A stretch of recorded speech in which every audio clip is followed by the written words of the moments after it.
आगामी चुनाव में जो शिक्षक साथी पहली बार पीठासीन अधिकारी का दायित्व निभाने जा रहे हैं, उन शिक्षक साथियों के लिए यह वीडियो अत्यंत ही महत्वपूर्ण होने वाला है, क्योंकि इस वीडियो के माध्यम से हम आपको यह बताने का प्रयास करेंगे कि जो मतदान अभिकर्ता होता है, सही मायने में उसकी नियुक्ति किसके द्वारा की जाती है।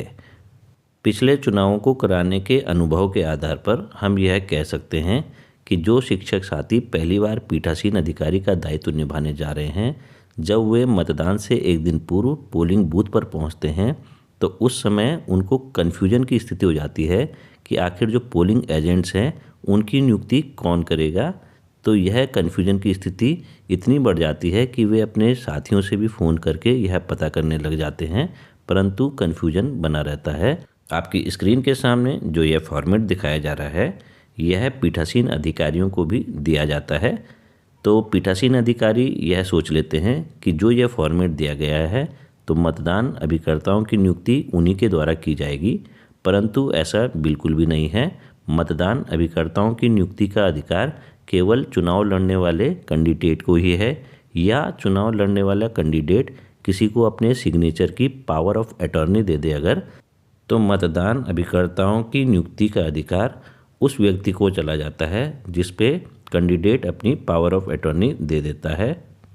यदि किसी विधानसभा क्षेत्र में किसी एक पार्टी का कोई कैंडिडेट खड़ा उठता है और उस विधानसभा क्षेत्र में 1500-1600 बूथ हैं, तो यह संभव नहीं हो पाता कि वह प्रत्येक बूथ में जाकर अपने मतदान अभिकर्ताओं के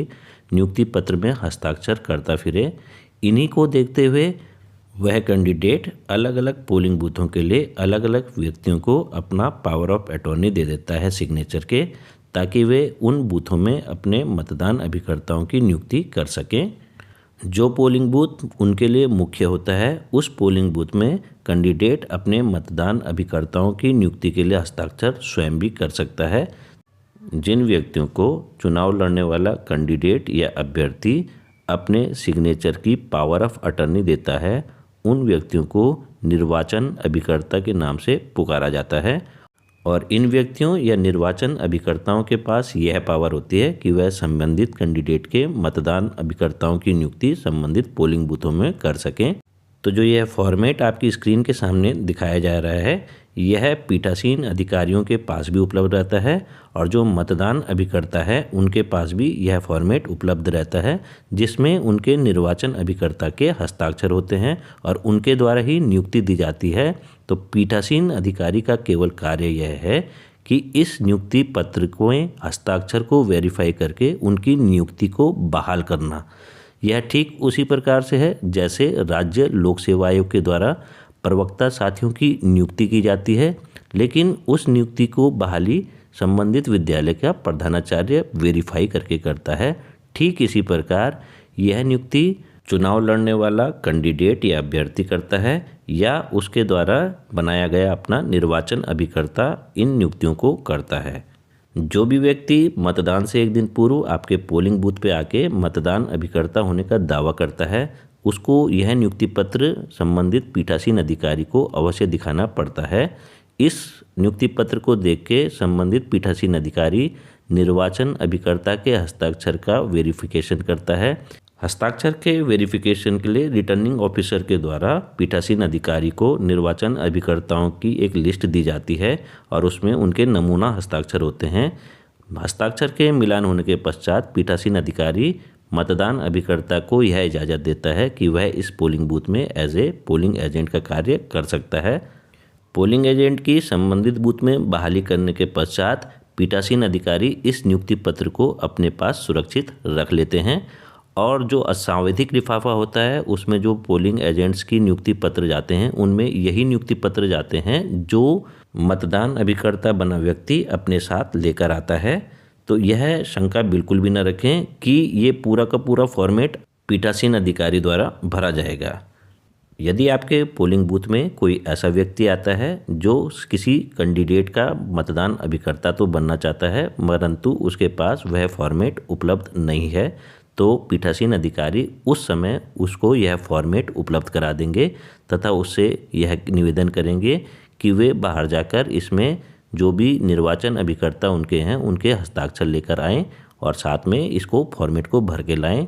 जब वह हस्ताक्षर करवा के ले आता है तो इस हस्ताक्षर का मिलान आपको दी गई शीट के अनुसार किया जाएगा, जो नमूना हस्ताक्षर की लिस्ट आपके पास उपलब्ध है। और सिग्नेचर का मिलान होने के पश्चात पीठासीन अधिकारी संबंधित व्यक्ति को उस पोलिंग बूथ में मतदान अभिकर्ता के रूप में बहाल कर देगा, अर्थात उस पोलिंग बूथ में एज ए पोलिंग एजेंट का काम करने के लिए इजाज़त दे देगा।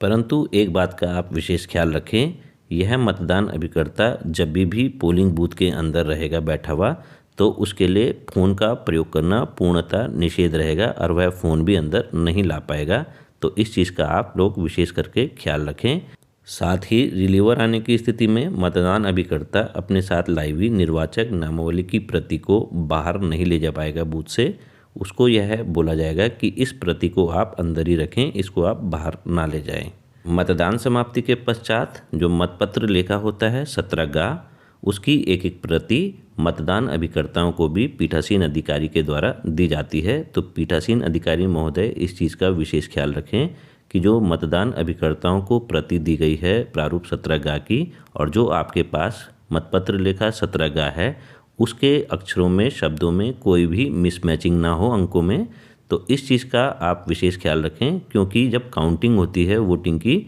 तो उस समय मतदान अभिकर्ता जितने भी होंगे जिनके पास यह प्रति उपलब्ध होगी वे इन्हीं प्रतियों को लेके काउंटिंग स्थल पे पहुंचते हैं। अंत में इस वीडियो का कंक्लूजन यह निकलता है कि जो मतदान अभिकर्ता या पोलिंग एजेंट्स होते हैं उनकी नियुक्ति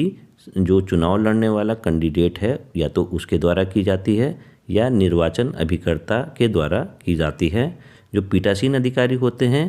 उनका कार्य केवल इन मतदान अभिकर्ताओं की नियुक्ति को बहाली करना होता है, लेकिन सिग्नेचर के वेरिफिकेशन के पश्चात। वीडियो पसंद आने पर वीडियो को लाइक करें, अधिक से अधिक शेयर करें और चैनल को सब्सक्राइब करना बिल्कुल भी न भूलें, क्योंकि यह शिक्षकों का अपना ही चैनल है। धन्यवाद।